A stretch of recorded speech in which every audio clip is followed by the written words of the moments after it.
করা হয়েছে বা ও যখন মারা গিয়েছে তখন ওর সাথে আরও দুজন ছিল, আমাদেরই বন্ধু ছিল। তো ওদের যারা প্রত্যক্ষদর্শী ওরা দেখেছে, ওরা বলেছে ওকে যারা আসলে স্টেপ করেছে সে আসলে এখন ধরা পড়েনি, বা ওখানে শুধুমাত্র 3 জন ছিল না, 10 থেকে 12 জন ছিল। তো ওরা বলছে যে আসলে ওকে খুন করেছে তাকে এখন ধরা হয়নি। তো যেহেতু মাত্র 3 জনকে দেখানো হয়েছে যারা আসলে ওকে খুনও করেনি, তো আমরা আজ এখানে এসেছি এজন্য যে আসলে প্রকৃত অর্থে যারা ওকে খুন করেছে তাদেরকে যেন গ্রেফতার দেখানো হয়, তাকে ধরা হয়। সেজন্য আমাদের দাবিটা হচ্ছে আমাদের সাম্য ভাইকে যিনি অ্যাকচুয়ালি হত্যা করেছেন, ওখানে তো অনেকজন ছিল আসলে, বাট যিনি অ্যাকচুয়ালি ছুরি দিয়ে স্টেপ করেছেন ভাইকে ওই দিন রাতে, যিনি হচ্ছে অ্যাকচুয়ালি ওই দিন ভাইকে হচ্ছে রাতে স্টেপ করেছেন ছুরি দিয়ে। তো আমরা যাচ্ছি ওই যে যিনি অ্যাকচুয়াল খুনি ওনাকে ধরা। তো মেনলি হচ্ছে দুজনকে ধরা হয়েছে যারা হচ্ছে পাশে ছিল, বাট উনি খুন করেনি। বাট যিনি হচ্ছে স্টেপ করেছে ওনাকে হচ্ছে ধরতে হবে। তো আমরা পুলিশ প্রশাসন হচ্ছে এই কাজটা করেননি, ওনারা হচ্ছে দুজনকে ধরেছে, ধরে বলছে যে খুনি ধরা হয়ে গেছে, ওরা হচ্ছে 1 লাখ টাকা পুরস্কারও দিয়ে ফেলছে। আমাদের স্বরাষ্ট্র মন্ত্রণালয় থেকে হচ্ছে 1 লাখ টাকা পুরস্কারও দিয়ে ফেলেছে আর কি, যে খুনি ধরা হয়ে গেছে। আসলে খুনি ধরা হয়নি এখনো, যিনি অ্যাকচুয়ালি স্টেপ করেছে, স্টেপ দিয়ে ওনাকে খুন করেছে ভাইয়াকে, হ্যাঁ ধরা হয়নি। তো আমাদের দাবি হচ্ছে যিনি আসলে খুন করেছেন ওনাকে ধরতে হবে, ধরে বিচার আনতে হবে। আর আমাদের ক্যাম্পাসটাকে হচ্ছে বহিরাগত মুক্ত করতে হবে। এই যে উদ্যানে যে মাদক ব্যবসা, গাঁজার ব্যবসা চলে সবসময়, এগুলো আমাদের ঘুরে মানে উদ্বাস্ত মানুষজন ক্যাম্পাসে, আমরা সবসময় অনেক কিছু শিকার হই ক্যাম্পাসে। এই ক্যাম্পাসটাকে হচ্ছে বহিরাগত মুক্ত করতে হবে। এই যে উদ্বাস্তু যে মানুষগুলো আছে এদেরকে হচ্ছে তাড়াতে হবে। আর আমাদের উদ্যানটাকে হচ্ছে একদম মানে শিক্ষার একটা যে পরিবেশ, যেমন একটা পরিবেশ হওয়া উচিত, লাইক ক্যাম্পাসের পাশে একটা জায়গা হচ্ছে মানুষ মাদক করতেছে, মাদক ব্যবসা হচ্ছে, গাঁজার ব্যবসা হচ্ছে, মানে এখন কোনো সেফটি নাই, মানে রাত সন্ধ্যার দিনের বেলা কোনো সেফটি নেই এখানে, মানে সবসময় কোনো ঘটনা ঘটতেছে। আপনারা ইতোমধ্যেই জানেন আমাদের শাহরিয়ার আলম সাম্য ভাই, তাকে যে হত্যা করা হয়েছে এটা কোনোভাবেই এটা জাস্টিফাই করা সম্ভব না। একজন ছেলে যে কিনা স্টুডেন্ট, ঢাকা বিশ্ববিদ্যালয়ের স্টুডেন্ট, সে ঢাকা বিশ্ববিদ্যালয়ের সংলগ্ন এলাকায় খুন হয়েছে, অথচ আমরা দেখেছি মাত্র 3 জন আসামিকে গ্রেপ্তার করা হয়েছে, যাদের মধ্যে কোনো মূল আসামিটাই নাই। তাহলে এই মূল আসামিকে কেন শাহবাগ থানা ঘেরাও করতে ব্যর্থ, এটার জবাব আমরা চাই।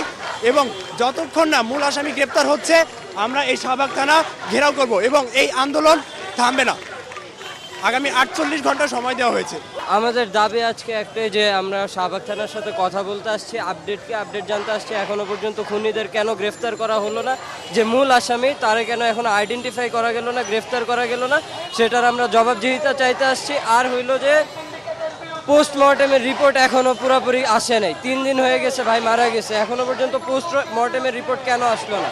আমরা কিসের ভিত্তিতে বলছি? এটা শাহবাগ থানায় আমাদের বলছে যে এখনো মানে তারা তো ক্লিয়ার একটা রিপোর্ট দেয়, তাদের তো তদন্ত কমিটি বা এইসব জিনিসে গাফিলতি দেখা যেতেছে। শাহবাগ থানা উদ্যানের পাশাপাশি হয়েও তারা কেন মানে এই সিন্ডিকেট নিয়ন্ত্রণ করতে পারলো না? এটার ব্যর্থতা কার? অবশ্যই শাহবাগ থানার।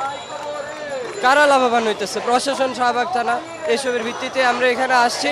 আমাদের প্রতিনিধি কয়েকজন ভিতরে গেছে, শাহবাগ থানার যারা প্রতিনিধি আছে তাদের সাথে কথা বলতে। আমরা তাদের জন্য অপেক্ষা করতেছি, তারা আসলে আমরা আরও আপডেট দিতে পারবো।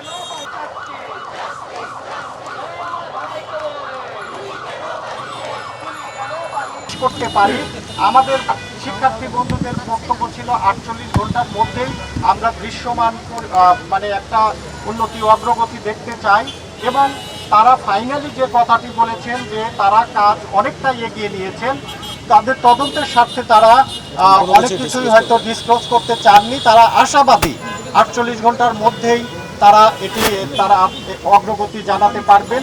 আর না হলে আমরা আবারও আমাদের শিক্ষার্থী সহ আমাদের সকল অন্যান্য শিক্ষক সহ আমরা শাহবাগ থানার কর্মকর্তাদের কাছে এসে বারংবার আমরা এই অগ্রগতি জানতে চাইব, এবং আমরা তাদের সাথে আমাদের যতক্ষণ পর্যন্ত প্রকৃত হত্যাকারী এখানে চিহ্নিত এবং ধরা না পড়বে আমরা তাদের সাথে যোগাযোগ অব্যাহত রাখবো, আমাদের চাপ সৃষ্টি করব।